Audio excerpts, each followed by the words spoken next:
กระดูกก้นกบหรือยังไงก็ไม่ทราบมันหักก็ทำการผ่าตัดออกมาแล้วแต่ก่อนที่แกจะไปเข้าโรงพยาบาลเนี่ยแกไปทำบุญด้วยเทียนพรรษานั่นน่ะ160-70 เล่มถ้าจำไม่ผิดเพราะว่าบ้านของแกบ้านของคุณโยมนั้นขายเทียนพรรษาขายเกี่ยวกับเรียกว่าอะไรเดียวที่สำหรับทำบุญสุนทานเครื่องถวายสังฆทานอะไรต่างๆมีเทียนมีธูปมีอะไรต่างๆก็ท่านก็บรรทุกรถมาในฐานะที่เป็นรักษาการเจ้าวาดก็รับแล้วก็แจกไปตามโรงเรียนต่างๆแต่ละต้นที่เหลือไว้ก็ต้องเยอะแยะก็เราก็เอาเล่มที่สวยก็สวยเหมือนกันหมดแหละเล่มขาวสีขาวเอาบูชาวันเข้าพรรษาพอจุดแล้วก็ไม่ได้ดูก็ลมพัดนะก็เลยเอียงทำให้น้ำตาเทียนนองจึ่งก็เลยเอาดับนะดับแล้วก็พอวันแกไม่สบายเราก็ต้องตั้งใจจะจุดให้หมดเล่มทั้ง2 เล่มบูชาพระทักษิณโมลีธาตุปรากฏว่าก็ยังไม่ทันไรเลยก็จะประมาณตี 5ฝนก็ตกก็เลยหยุดเนี่ยก็โยมก็บูชาการเจ็บไข้ได้ป่วยอุตุฤดูการเปลี่ยนแปลงฤดู2อาหารนึกออกแล้วอาหารนี่รับประทานเข้าไปบางครั้งก็ต้องดูแลก็ต้องดูสังเกตดูก็อาหาร1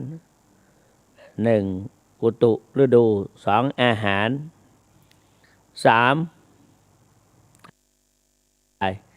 กรรมเก่าซึ่งจะบังเกิดขึ้นทำให้เจ็บไข้ได้ป่วย4ความประมาทนะการเกิดทำให้เกิดความเจ็บไข้ได้ป่วยความประมาทและก็กรรมเก่าเอาแค่นี้ก็พอนะกรรมเก่าทีนี้มาถึงความตายเมื่อวานนี้ก็พูดนี่นึกได้แล้วนึกถึงความตายด้วย ก็พระพุทธเจ้าสอนให้ไม่ประมาทในเรื่องความตายและหลวงปู่ทองเมื่อวันที่อะไรดูถ้าจำไม่ผิด22ธันวาคมนะธันวาคมปีที่ท่านมรณภาพถ้าจำได้ 12วันที่12ธันวาคมปีพุทธศักราช2562เนาะ62 ตอนเช้าท่านได้พูดถึงเรื่องความไม่ประมาทพระพุทธเจ้าสอนเรื่องความไม่ประมาทและเกี่ยวกับเรื่องความตายบ่ายโมงบ่าย2แล้วท่านก็ยังไม่ค่อยเป็นอะไรยังดีอยู่ยังต้อนรับแขกได้อยู่แต่พอไปถึง4 โมงก็มีคนโทรตามแล้วนะเราก็เลยเนี่ยท่านก็สอนไม่ประมาท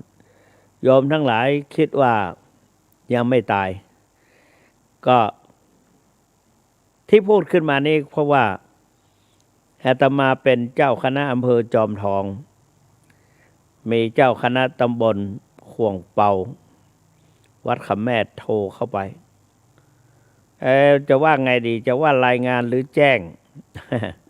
ก็บอกว่าคุยกันสบายๆนะไม่ต้องเป็นเราก็ไม่รู้ว่าเรื่องอะไรท่านก็บอกว่าลูกวัดได้ถึงแก่มรณภาพไปตอนบ่ายๆนี่ยังคุยกันได้อยู่ตอนเย็นยังคุยกันได้อยู่สบายๆคุยกันผ่าออกไปอายุ35 ปีบวชยังไม่ถึง 3 เดือนเลยบวชก่อนเข้าพรรษาบวชแล้วก็เข้าพรรษาก็เนี่ยแต่แล้วก็ไปโทษอย่างอื่นก็ไม่ได้ เพราะว่าว่าไงดีอาตมาก็ไปฉีดยาเข็มที่2วัคซีนเข็มที่2มาก็ป่วยได้2 วันท่านเพิ่งไปฉีดเมื่อวานก็แต่เขาเอาไปชันสูตรก่อนไปตรวจดูสาเหตุเป็นยังไงบ้างบางทีอาจจะเป็นโรคภัยไข้เจ็บอะไรมาก่อนเราก็มีโรคเกาต์เบาหวานไขมันความดันสูงเหมือนกันแหละก็ยังนึกเสียวๆอยู่แต่เนื่องจากว่าเป็นนักเทศน์เดี๋ยวก็ได้รับอาราธนาไปโน่นเป็นเจ้าคณะผู้ปกครองเดี๋ยวก็ไปโน่นเดี๋ยวก็ไปนี่ไปทีไรไม่เว้นมีแต่คนถามว่าพระเดชพระคุณฉีดยากี่เข็มละฉีดวัคซีนกี่เข็มละมันเพิ่งผ่านมาเนี่ยนะ เขานิมนต์ไปฉีด10 สิงหาเนี่ยเอาบอกนี่10 สิงหาแต่มันผ่านมาละเนี่ยพอดีก็เนี่ยปลายสิงหาก็เลยไปฉีดให้พระครูประหลัดจองให้จองปุ๊บไปถึงปั๊บเขาก็พยายามรีบแล้วก็มีคนนั่งรอเวลาพอเราไปเขาก็เลยบอกเรียกพระสุวรรณเมธีเราก่อนเชื่อหรอเนี่ยคนนั่งเต็มแล้วอุตส่าห์ไปต่อท้ายแล้วนะเขาก็บอกพระสุวรรณเมธีคราวนี้แหละตั้งใจให้ไปฉีดมาก็เขาให้นั่งรอก็วันแรกยังไม่เป็นไรแต่วันที่2เนี่ยหลังจากทำวัดเช้าเรียบร้อยเราก็ไปมารู้สึกหนาวสั่นไปทั้งเนื้อทั้งตัวทนไม่ไหวต้องรีบไปมุดที่นอนห่มผ้าแล้วเป็นอะไรเนี่ยถ้าอยู่ดีๆทำไมมันหนาวเย็นสั่นอย่างเงี้ยเนี่ยนึกไปนึกมาเมื่อวานนี้เราไปฉีดวัคซีนมาแต่มันก็ไม่เป็นไรนะเงี้ย แต่ก็มาป่วยได้นอนเจ็บปวดทั้งเนื้อทั้งตัวได้2 วันวันที่3ก็ลุกทำหน้าที่แล้วแต่ก็นี่แหละผ่านไปเพราะก็ใครจะฉีดก็ไปฉีดเสียเพราะว่าอาตมานี่จะต้องบางทีอาจจะขึ้นเครื่องบินก็ไปเยี่ยมพระเถระผู้ใหญ่นับถือกันเคารพท่านแล้วก็ท่านก็อยากเห็นอยากคุยด้วยก็พอดีสนามบินถ้าฉีดยาไม่ฉีดวัคซีนเขาก็ไม่ให้ขึ้นเครื่องเราก็จะเป็นต้องฉีดพูดอย่างนี้มาถึง18 นาทีต้องขอโทษด้วยอันนี้ก็คือว่าเราช่วยชาติช่วยให้เพราะว่าเราเป็นผู้นำถ้าไปถามองค์อื่นว่าทำไมไม่ฉีดเขาบอกเจ้าคณะอำเภอยังไม่ฉีดเลยเนี่ยเพราะนั้นเป็นเจ้าคณะอำเภอก็ต้องเป็นผู้นำนะไปฉีดก่อนแต่ไม่ได้ก่อนหรอก เขาฉีดลูกน้องฉีดมาตั้งหลายรูปป่วยเป็นอย่างนั้นอย่างนี้เขาก็พูดให้ฟังแล้วก็หายแล้วก็เป็นธรรมดาสมัยเราเป็นเด็กๆแล้วก็ฉีดวัคซีนต่างๆก็มาล้มหมอนนอนเสือกันสังเกตดูพลิกประวัติพลิกดูภาพเดิมตอนที่เราเป็นเด็กชายแสวงไปฉีดวัคซีนมาแล้วก็มาป่วยซะหน่อยนึงแต่ละปีก็เป็นอย่างนั้นแหละแล้วก็ป้องกันหน้าลายบ้างคอพอกบ้างแล้วอะไรอีกคอพอกหน้าลายแล้วอะไรเท้าเป็นหลุมเป็นบ่อแต่ใต้เท้าเป็นหลุมเป็นบ่อเนี่ยก็ต้องไปฉีดยาสมัยก่อนเขาให้ไปฉีดวัคซีนก็ไปฉีดกันก็ผ่านมาทุกยุคทุกสมัยว่า แต่มาระยะหลังๆนี่ก็ไม่ค่อยมีแล้วก็ปลอดภัยกันมาตลอดพอดีโควิดเข้ามานี่ก็ต้องลุ้นกันหน่อยไปฉีดวัคซีนเพราะว่าอีกหน่อยเด็กเยาวชนจะเข้าไปฉีดกันละเพราะนั้นเราเป็นผู้สูงวัยสูงอายุเราก็ต้องรีบทำก่อนถ้าเราไม่ทำพอถึงคราวเด็กไปฉีดเขาก็จะบอกคุณปู่คุณย่าทำไมไม่ฉีดอย่างนั้นอย่างนี้เราจะไปฉีดตอนนั้นการเวลาก็ผ่านโอกาสผ่านไปตอนนี้เขาก็พยายามเร่งกันนะ หลายคนเขาก็ไปฉีดกันหยุดงานไปฉีดกันก็ไม่เห็นเป็นไรกันนะอันนี้พูดควันหลงทีนี้ท่านสาธุชนทั้งหลายการที่เรา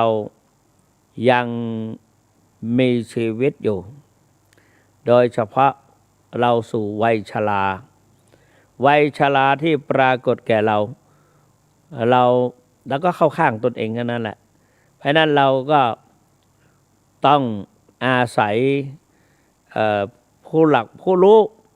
รู้เขียนว่าลักษณะความแก่ปรากฏแก่เราซึ่งพูดหลายครั้งละวันนี้ว่าให้ฟังอีกครั้งหนึ่งคนรุ่นน้องยกย่องเรียกว่าพี่พวกเด็กที่ไม่ใช่หลานกลับเรียกขานว่าลุงป้าต้องสวมใส่แว่นตาสายตายาวผมสีขาวงอกขึ้นแก้มแซมสีดำอายุนำด้วยเลข5ก็หรือว่ามากกว่านั้นต้องขยันไปร่วมงานการเผาศพพบกันบ่อยอาหารที่อร่อยก็ไม่ค่อยจะชื่นชอบมีอาการเหนื่อยหรือหอบเมื่อเดินไกลหรือขึ้นบันไดหลายขั้นเคยเป็นช้างที่มันก็ต้องพลันรถถดถอยและต้องคอยระวังสุขภาพตราบเท่าถึงซึ่งอิริยาบถเมื่อเป็นเช่นนี้ทำอย่างไรหาที่อยู่ให้สบายใช้เวลาเพื่อพักผ่อนถึงข่าวนอนก็ให้รับประทานโดยมีจิตสำนึกฝึกใจใฝ่หาความรู้มุ่งมั่นสู่ศาสนธรรมน้อมนำจิตให้พ้นจากกิเลสมันสังเกตดูตนเองที่เก่งก็งดเว้นและสงบเสงี่ยมเตรียมตัวไว้ในวันสิ้นกรรมฉลกทั้งเครื่องหมายปรากฏและการเตรียมแก้รับสถานการณ์ของความเป็นผู้สูงวัยเมื่อกี้พูดถึงเรื่องความตายไม่หมดลืมไปเล่าอย่างอื่นไปแล้วลืมนึกได้เดี๋ยวนี้พระพุทธเจ้าอีก10 ปีพระเจ้าไปอีกทีนี้ก็ไปเมืองอาราวีเขาก็ประกาศว่าพรุ่งนี้เช้าให้ไปพบกันพระผู้สัมมาสัมพุทธเจ้าจะเสด็จพร้อมด้วยภิกษุ200-500 รูปเผอิญวันนั้นนายช่างหูกได้รับการทาบทามติดต่อขอซื้อเขาจะมีงานใหญ่ใช้ผ้าเป็นจำนวนมากเหมาผ้าทั้งร้านทั้งกี่ทั้งโรงงานเลยแต่ต้องการรีบพ่อก็ให้ลูกสาวกรอได้หลอดเยอะๆเพราะว่าจะทำให้วันพรุ่งนี้ให้เสร็จลูกสาวได้ยินว่าพระสัมมาสัมพุทธเจ้าเสด็จมาก็ดีใจเพราะว่าเจริญมรณสติกรรมฐานว่าอวสังมยามลิตพังอวสังมยามลิตพังมองรู้แจ้งเห็นจริงนึกถึงความตายเป็นอารมณ์แต่วันนั้นกรอได้หลอดไม่เสร็จพ่อก็บังคับไว้ว่าถ้าไปก็อาจจะมีโทษคาดโทษไว้ลูกสาวก็กลัวพ่อใจหนึ่งก็อยากจะไปฟังเทศใจหนึ่งก็กลัวพ่อเลยตั้งหน้าตั้งตาหรือว่าตั้งใจกรอได้หลอดจนถึงเกือบจะถึง9 โมง3 โมงเช้าก็รีบไปพอดีทางผ่านพอดีจะไปลงกี่ลงทอผ้า ผ่านพระพุทธเจ้าพระพุทธเจ้าก็รับบาตรตั้งนานแล้วก็รอเพราะว่าพระพุทธเจ้าแต่ละพระองค์จะแสดงธรรมต้องตรวจดูสัตว์โลกเข้าไปในปุเพนิวาสานุสติญาณคือระลึกชาติได้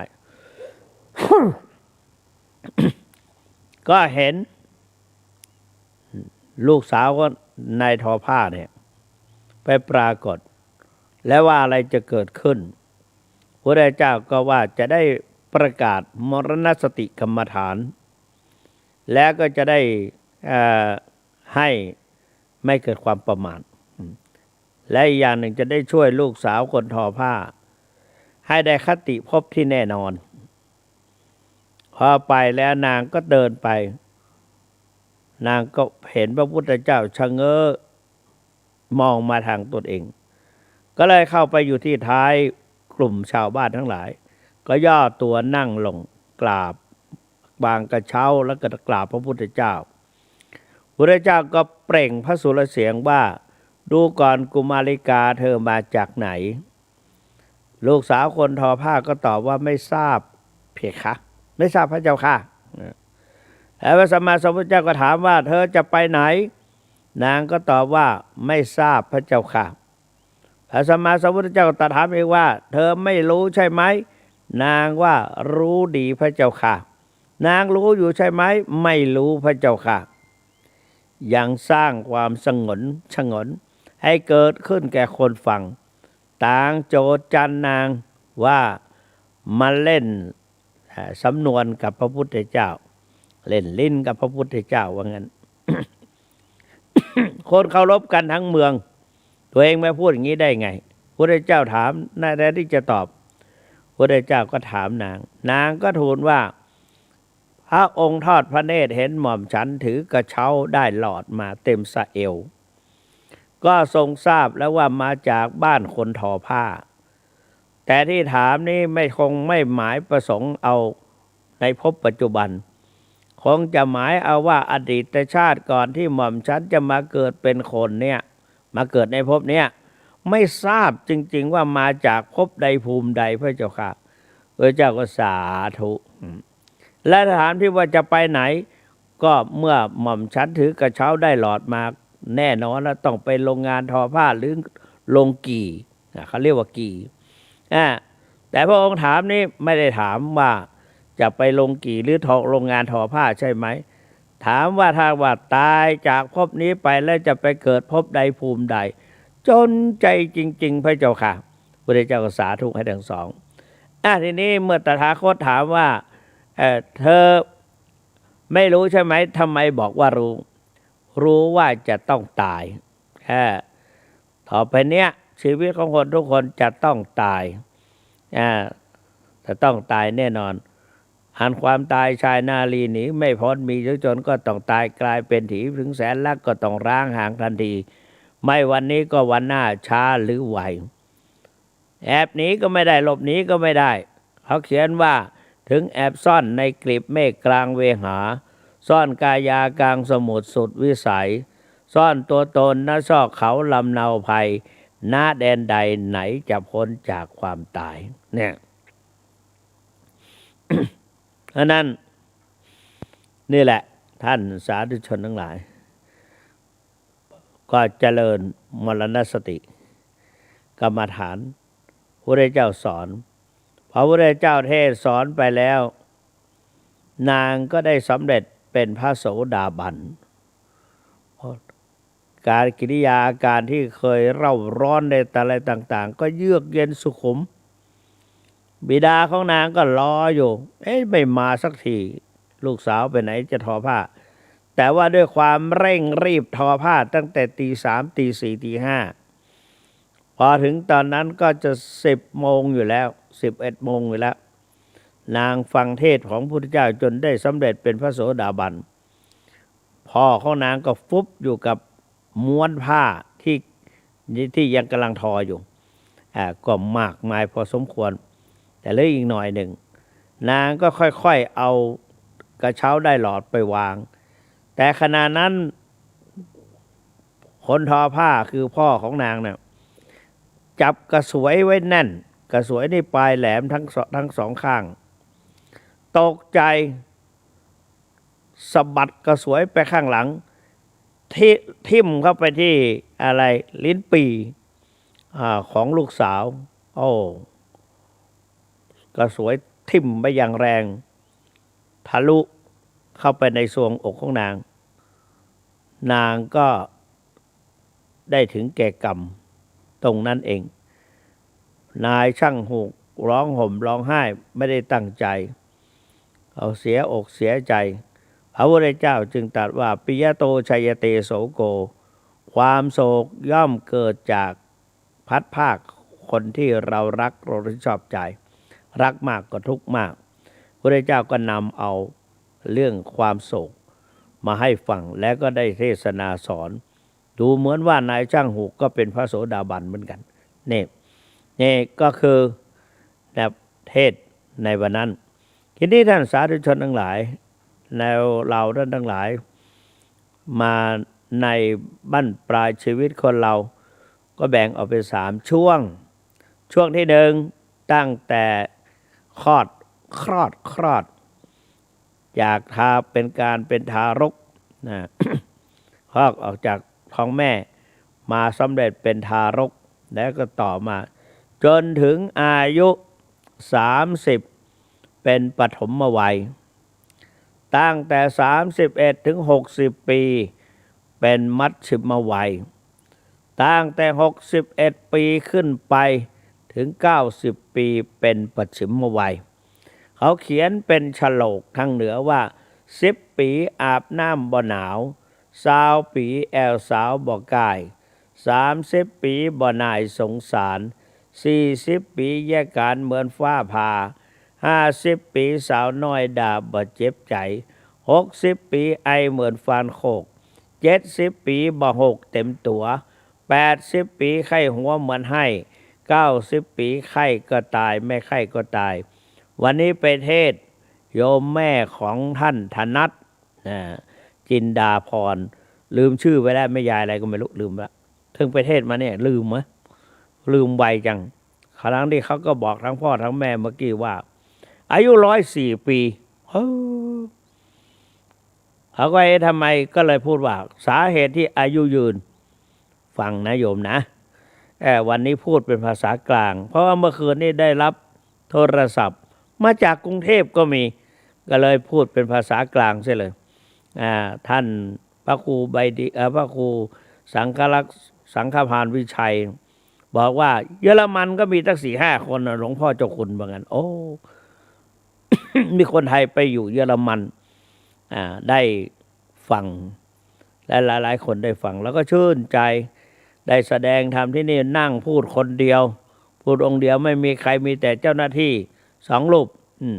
แต่แล้วก็พูดเป็นตุเป็นตะก็ปรากฏว่าได้ยินกันถึงไหนละในการลืม104 ปีเมื่อคืนนั้นไปคืนก่อนนั้นไปที่บ้านตับอำเภอแม่แจ่มแม่ของท่านพระครูสิริปริยัตยานุศาสตร์หรือด็อกเตอร์พระมหาดวงจันทร์สอนปริญญาโทให้อาตมาประมาณสัก4 ปี3 ปี 4 ปีจากนั้นก็มาสอนปริญญาเอกควบคุมดูแลวิทยานิพนธ์และดุษฎีนิพนธ์ดูมัน5 ปีก็เกือบ10 ปีเรียนกับท่านจนสำเร็จท่านก็ดีอกดีใจพระเถระระดับเจ้าคณะอำเภอเป็นด็อกเตอร์จบจากมหาวิทยาลัยมหาจุฬาลงกรณราชวิทยาลัยวิทยาเขตเชียงใหม่ท่านควบคุมดูแลทั้งวิทยานิพนธ์ดุษฎีนิพนธ์สารานิพนธ์มาโดยตลอดท่านภูมิใจท่านประกาศอาตมาขึ้นด็อกเตอร์เป็นขึ้นนำเลยว่าด็อกเตอร์เจ้าคุณพระสุวรรณเมธีมาเทศในงานศพของพ่ออายุ90 กว่าเกือบจะถึง100นะได้ไปเทศถามเขาก็มีคนถามว่าทำไมเขาถึงมีอายุยืนคนมีอายุยืนเกิน90 ปีขึ้นไปเนี่ย เขาทำอะไรพิเศษมีอะไรดีอยู่ในตัว พอดีก็เราก็เคยค้นคว้าได้ยินได้ฟังนักเทศน์เอามาคัดลอกลง คนที่อายุยืนยาวนานนี่ท่านบอกว่ามีวาสนาเป็นทุน มีบุญเป็นยา มีเมตตาเป็นบ้าน มีลูกหลานเป็นผ้าห่ม มีอารมณ์สดชื่น มีวาสนาเป็นทุน คือได้เกิดเป็นคน สองได้ยนต์ศาสนา สามมีกัลยาณมิตร สี่เลี้ยงชีวิตโดยสุจริตเป็นวิสัย ห้ามีน้ำใจไม่ริษยา หกมีเวลาให้กับครอบครัว อันนี้เรียกว่ามีวาสนาเป็นทุน แต่ก็เกิดมาเป็นมนุษย์นี่คือได้รักษาศีลห้ามาก่อน ศีลห้าเป็นยารักษาชีวิตให้ผ่องพิษเพิดแผ้วแก้ววิเศษ รักษากายวาจาฆ่ากิเลสจักเป็นเหตุได้กำเนิดเกิดเป็นคน ศีลส่งทำให้สูง ศีลปรุงทำให้สวย ศีลนำทำให้รวย ศีลช่วยทำให้รอด พระท่านสรุปศีลว่าสีเลนะสุขติยันติ ไปพบสุขติตั้งแต่มนุษย์ถึงสวรรค์ก็เพราะศีล สีเลนะโภคะสัมปทาสะดวกต่อการจับจ่ายใช้สอยนะมีกินมีใช้ก็เพราะศีล สีเลนะนิพพุติยันติเย็นกายเย็นใจไม่เดือดร้อนก็เพราะศีลแต่สมาสีลังวิโสทะเยเพราะฉะนั้นจงพยายามทำจิตใจทำให้ศีลบริสุทธิ์นะแต่ก่อนจะนอนตอนกลางคืนก็ให้ครูบาภาวนาว่าหลวงปู่บอกว่าหลวงปู่วัดพระบาทตักผ้าให้เราพยายามสำรวมศีลตลอดตั้งแต่ต้นจนถึงก่อนจะเข้านอนไหว้พระแล้วก็ชื่นชมตัวเองว่าสีลังเมปาริสุทธังสีลังเมปาริสุทธังศีลของเราบริสุทธิ์หนอศีลของเราบริสุทธิ์หนอคือเรามีศีลบริสุทธิ์ แล้วก็เจริญสมาธิภาวนาก็สะดวกท่านว่าอย่างนั้นเพราะฉะนั้นศีลน่ะเป็นสิ่งสำคัญอันเคยถามพระเนนว่าเป็นอะไรเนนก็บอกว่าเป็นเนนครับเป็นเนนนะอยู่ทำไมจึงรู้ว่าตนเองเป็นเนนเนนก็บอกว่าได้ห่มผ้าไตรจีวรท่านก็บอกว่าไม่ใช่หรอกถ้าอย่างนั้นคนเขาเอาไตรจีวรไปผูกให้ต้นไม้การคนตัดไม้ทำลายป่าแสดงว่าต้นไม้ในป่าทุกต้นที่ผูกคลุมด้วยจีวรหรือผ้าเหลืองก็กลายเป็นพระเป็นเนนไปหมดละสิขออภัยเถอะเมื่อเช้าวันนี้เห็นเขาเอามันหน้าหนาวมีคนเอาผ้าไปห่มให้พระมันเป็นจีวรเก่าๆไปห่มให้หมามันหนาวสมัยนั้นหนาวจริงๆสั่นจนมันคล้ายๆกับลูกเห็บจะตกเชละมันเป็นหิมะ หรือว่าเมฆนิงก็สุนัขมันก็หนาวมันขดตัวมันขดแล้วขดอีกจนกรมเจ้าเอาผ้าไปคลุมให้มันก็ไม่ออกไปไหนแล้วก็หลวงปู่ครูบาวัดพระพุทธบาทตักผ้าก็ลูกศิษย์ตามไปส่งเพื่อจะนั่งสมาธิเดินจงกรมนั่งสมาธิตอนตี 4ที่ใต้ต้นบุญนาคเหลือบไปเห็นสุนัขที่ถูกห่มผ้าน่ะเขาเอาผ้าเหลืองห่มให้มันก็แสดงว่านั่นก็เป็นเนรนั่นเองว่างั้นท่านก็ว่างั้นเป็นเนรหมาไม่ใช่ไม่ได้หมายอันนั้นหมายเอาศีลต่างหากล่ะเป็นพระเป็นเนรก็อยู่ที่ศีลเป็นญาติเป็นโยมก็อยู่ที่ศีลเป็นอุปชฌาย์อาจารย์ก็อยู่ที่ศีลเพราะฉะนั้นศีลนั่นแหละเป็นสิ่งสำคัญทำคนให้เป็นมนุษย์ทำมนุษย์ให้เป็นผู้บริสุทธิ์ขึ้นสูงๆเรื่อยๆขึ้นทำเป็นคนธรรมดาให้กลายเป็นกัลยาณชนทำกัลยาณชนให้กลายเป็นอริยชนได้ก็เพราะศีลนั่นแหละนะเพราะฉะนั้นนี่แหละศีลนะรักษาศีลให้บริสุทธิ์เป็นอย่างนั้น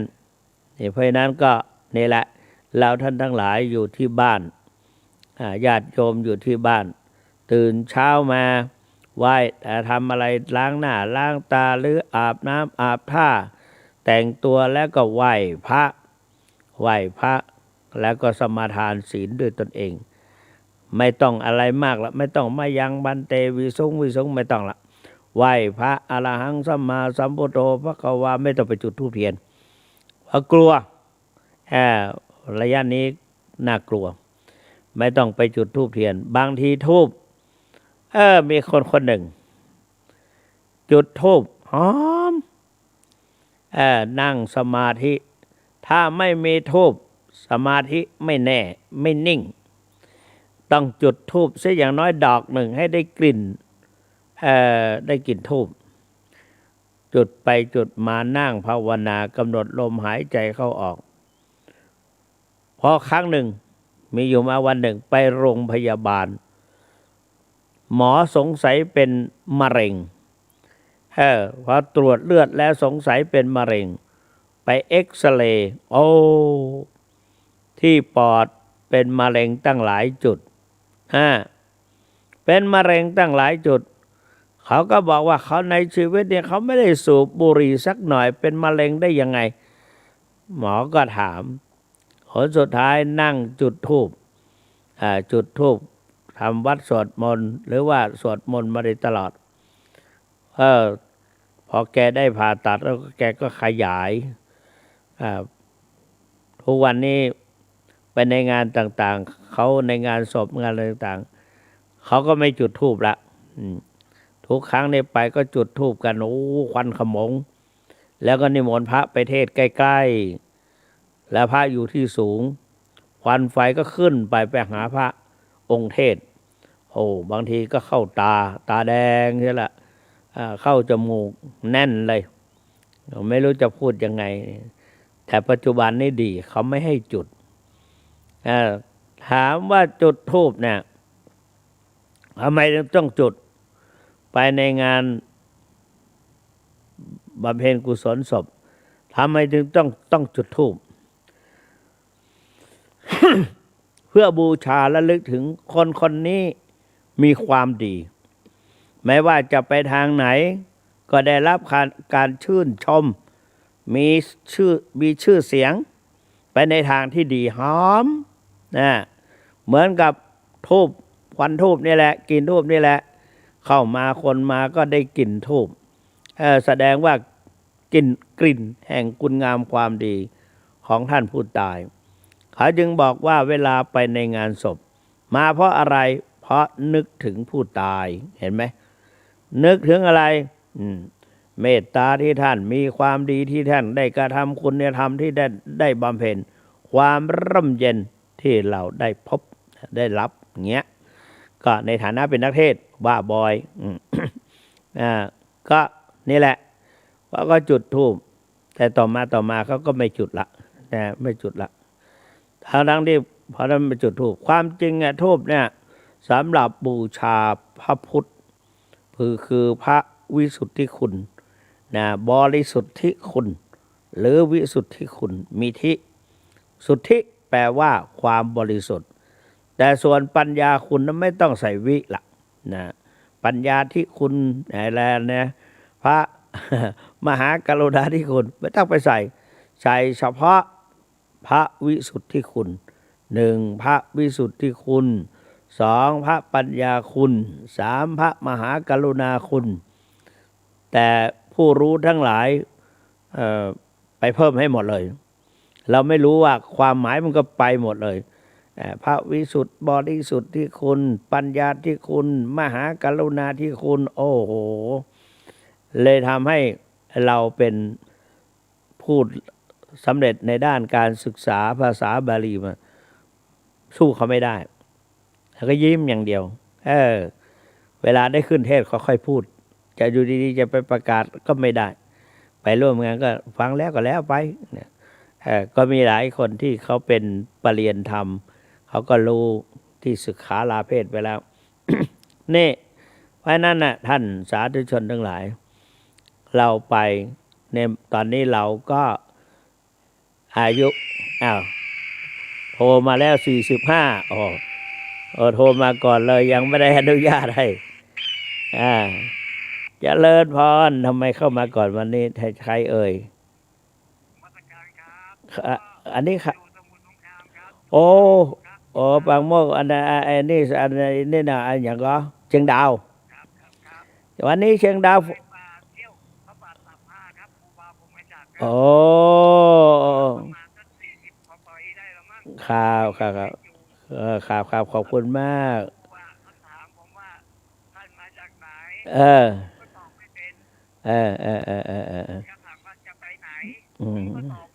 เหมือนเดียวกับที่เจ้าคุณว่าเมื่อกี้นี่เนาะ ท่านถามเพื่อให้สะดุดใช่หลวงพ่อใช่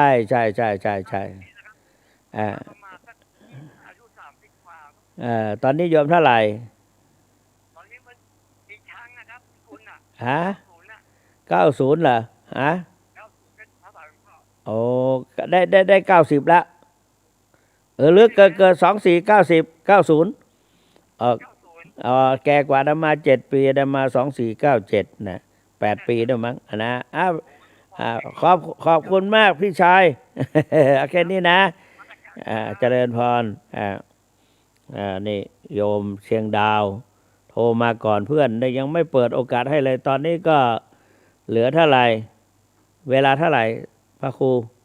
14 นาทีเหรอเปิดให้ก็ได้พูดไปวันนี้พูดไม่ค่อยมีหลักเท่าไหร่พูดเรื่องตั้งใจจะเข้าสู่วิปัสสนากรรมฐานผู้ที่เจริญวิปัสสนากรรมฐานจะเจออะไรบ้างตั้งใจจะพูดเรื่องนั้น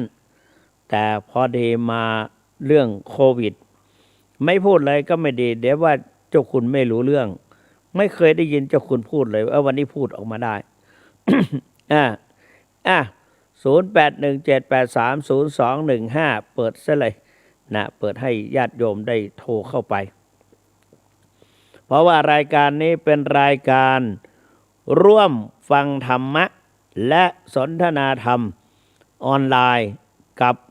พระสุวรรณเมธีว่างั้นก็คือตัวอาตมาสุวรรณเมธีก็เดิมก็ชื่อแสวงเป็นมหาปรริญญาเขาก็เรียกว่าพระมหาแสวงจากนั้นก็พศ39ได้รับพระกรุณาโปรดเกล้าตั้งเป็นพระครูสัญญาบัตรชั้นเอกมีพระราชทานนามว่าพระครูอาทรสุวรรณโมลีพอ49เป็น10 ปีก็ได้รับพระกฎสอบได้ปรริญญา6ปรริญญา7ก็ได้รับพระกรุณาโปรดเกล้าเลื่อนให้เป็นพระราชาคณะเรียกว่าปรับวุฒิ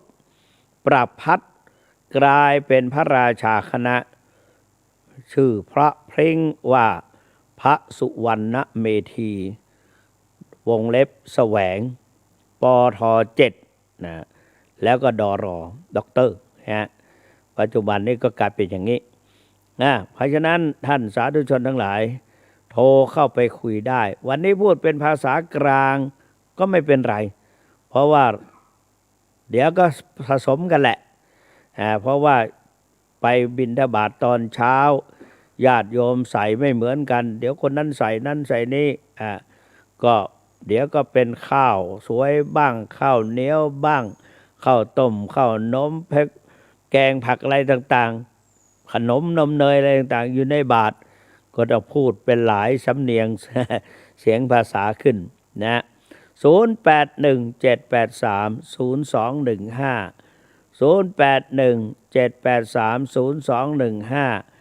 เมื่อคืนที่ถามไปมีคนบอกว่าฝนตกท่านเจ้าคุณบักกล้าโทรโทรไปโทรมากลัวกระล่มต้มต่ำเมื่อมาก็ดีเหมือนกันมีครั้งหนึ่งอาตมาแม่ชีอุไรจังหวัดแม่ฮ่องสอนเขาหาอาตมาขณะนั้นเมฆดำครึ้มดอยหล่อจอมทองฟ้าแรบฟ้าผ่าเป็นที่แม่ชีอุไรก็ไม่ยอมวางหูสักทีเราจะมาตายเพราะแม่ชีคนนี้ใช่ละมั้งนี่นะฟ้าผ่าเพราะว่ามันมีนี่นะ พวกไทยใหญ่ไปที่บ้านอาตมาบ้านกอเสลียมสูงตำบลบัวค้างอำเภอสันกำแพงจังหวัดเชียงใหม่ไปโทรศัพท์ที่ใกล้ๆกับเสาไฟฟ้าเขาโทรหากันเข้ามาจากต่างถิ่นก็อยู่ตรงไหนบ้างพอตอนเย็นๆเนี่ยอยู่ตรงไหนบ้างยุ่งยิงส่งภาษาไทยใหญ่ใส่กันเราฟังก็ไม่รู้เรื่องแป๊บเดียวเท่านั้น3 4 5 คนเกลี้ยงลงมาลูกเดียวเปรี้ยงไม่เหลือหรอปัจจุบันนี้เขารู้ละเขาไม่โทรกันละแล้วก็จะอีกคนหนึ่งในกลุ่ม4-5 คนไปนอนไปตอนแรกก็ไปจับสัตว์ไปจับกบจับเขียดนะแล้วก็ไปเจอคนนอนห้างกลางทุ่งกระท่อมนาไปก็คุยกันคุยกันพอสุดท้ายก็นี่แหละโทรศัพท์คนอื่นก็กำลังนอนกำลังหลบฝนอยู่อะไรก็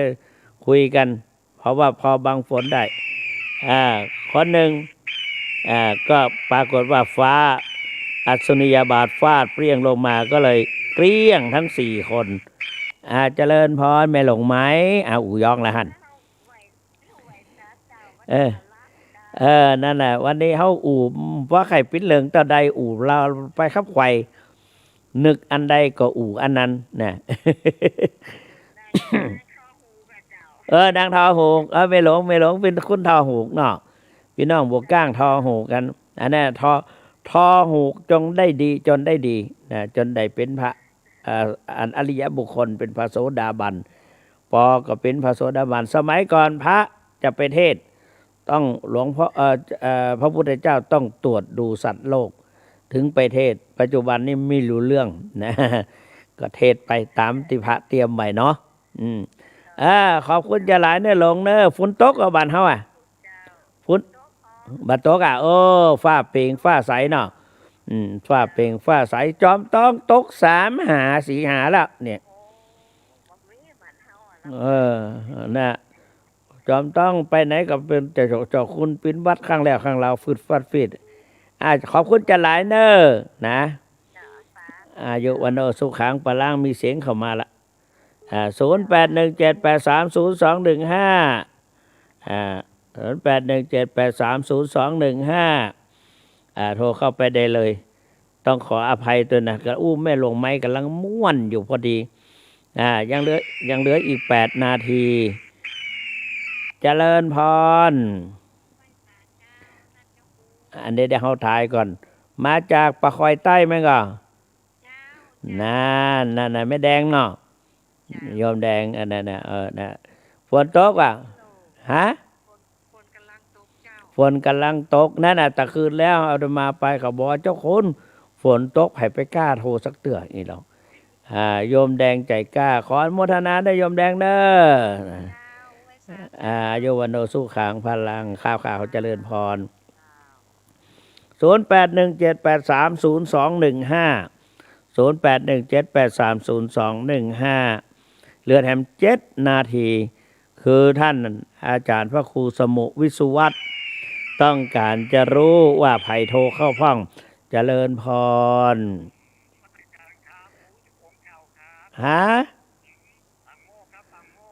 ปังโมกเจงดาวโทรมา2 รอบนะ16 ปีเนาะโอ้โห16 ปีแห่งความหลังนั่นน่ะเดี๋ยวเอาไว้คุยกันนะให้คนอื่นโทรเข้านะเดี๋ยวอาตมาจะเมมไว้นะแค่นี้ก่อนนะ0817830215ประโมกวางหูก่อนเจริญพรครับอันนี้ใครอู่ยองตัวลุงเนี่ยฮะ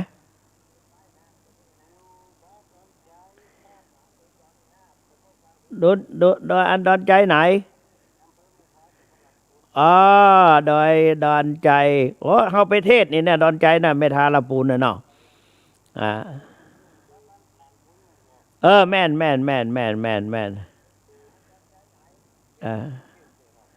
อยู่กรุงเทพเนาะขอบคุณจันนังเนอดอนใจเนอเพราะมีคนโทรเข้ามาปั่นไปโทรขนาดวางหูกันเลยวางเขาก็กดละ0817830215โทรเข้ามาเลย ต้องขออภัยบางทีก็อู้กันม่วนเอาโทรเข้ามาใหม่เดี๋ยวโทรเข้าไปที่บัตรติตะเกีย0817830215กดเข้าไปเลยนะขอเจริญพรกดเข้ามาหน่อยเนี่ยจะได้คุยกัน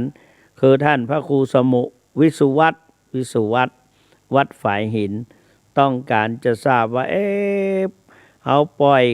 อันยกสถานีให้ท่านเจ้าคุณ2 คืนติดกันวันพฤหัสกับวันศุกร์มีคนโทรมาไหมเนาะเนี่ยมีคนฟังไหมเจริญพรอันนี้โจจากไหนเจ้าตาวังตานนี่เนาะปากกล้วยตาวังตานเคยได้ยินกระจือมาได้ไปสักเตือกนะมาเทศเคยมาเทศแล้วกะอ๋ออ๋อขออภัยเคยมาแล้วเนาะปากกล้วยเนาะเจริญพรฝนตกก็ตักปากกล้วยเนี่ยดีละมันเสียงมันสะท้อนหน่อยเนี่ยท่านเจ้าคุณได้ยินเสียงตัวเก่าตัวเองเพราะฉะนั้นสุขสวัสดีจงเป็นของคุณโยมปากกล้วยวังตาเนอสาธุอายุมโนสุขังพลัง0817830215เหลืออีก4 นาที0817830215โทรเข้าไปใหม่จอมต้องฝนเริ่มลงแถมละเนาะใช่ป่ะฝนล่มลงอีกแล้วแรงมากคนนี้0817830215โทรเข้าไปได้เลยศรัทธาญาติโยมมาเป็นอย่างสายเล่าฟ้ามี0817830215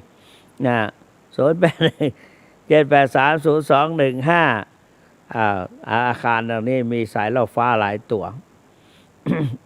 0817830215ในบนจอก็มีเนอะ0817830215พระสุวรรณเมธีหรือด็อกเตอร์เจ้าคุณแสวง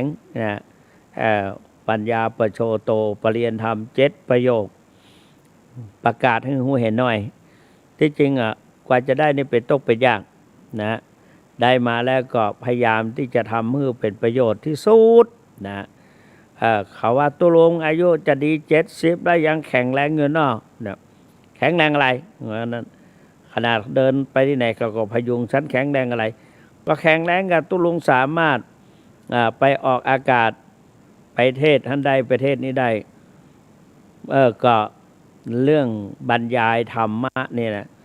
ถ้าอยู่เฉยๆคิดไม่ออกเหมือนกันว่าจะพูดเรื่องอะไรแต่พอจับไมค์แล้วหรือว่าเข้าสู่พิธีแล้วเหลืออีก2 นาทีไวตุริตะตุริตังอาคัจฉทะนี่เป็นภาษาบาลีแล้วโทรเข้ามาเลยนี่มาแล้ว010เจริญพรโทรจากไหนนี่โทรจากไหนปอดเราเป็นน้องเมืองปานลำปางบัดหลวงเมืองปานเราเคยหันแล้วนั่นนะโทรอยู่บนเจซ้อนคนเจซ้อนดังโดดเลยดังในตังดีนะ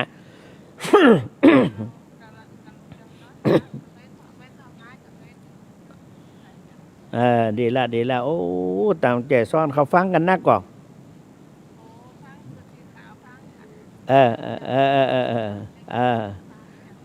บอกว่าถ้าโทรแล้วเนี่ยถ้าฟังแล้วโทรไปหาเจ้าคุณหน่อยนะหน้าบักแกต่อได้แมนแล้วมีสายเข้ามาแถมสายนะพี่แค่นี้ก็น่ากดปิดกรรมถ้าบักกดปิดคนเข้าบัดได้ไงนี่เข้ามาแล้วเจริญพร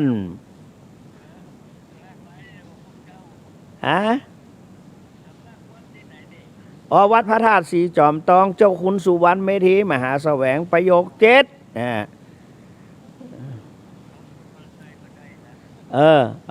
แล้วนี่อยู่ที่ไหนเนี่ย